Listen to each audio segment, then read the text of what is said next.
Hey, welcome back to RamZland. Today we want to extract iodine from potassium iodide by using a little bit of hydrochloric acid and some hydrogen peroxide. Check this out.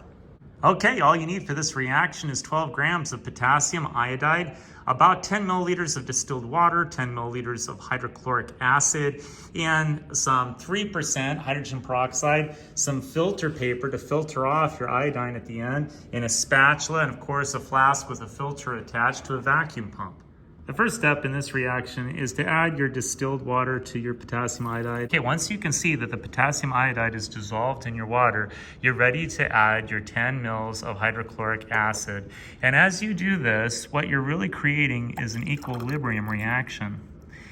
And this is where your potassium iodide and your hydrochloric acid create hydroiodic acid and potassium chloride. Okay, this is the second part of our extraction. So for this part, I transferred the solution to this graduated cylinder so you can really see the precipitant of iodine. All I'm gonna do is add 3% hydrogen peroxide to our graduated cylinder, and you'll actually see iodine precipitate out of the solution. And this is where the hydroiodic acid is oxidized by the hydrogen peroxide, which just leaves, of course, iodine and water in our graduated cylinder.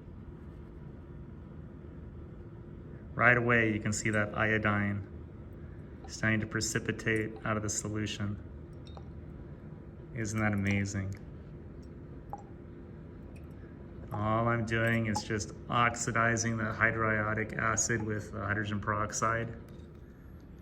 Okay, I've hooked up my flask to my vacuum pump and I'm ready to start filtering my solution. So I'm gonna pour in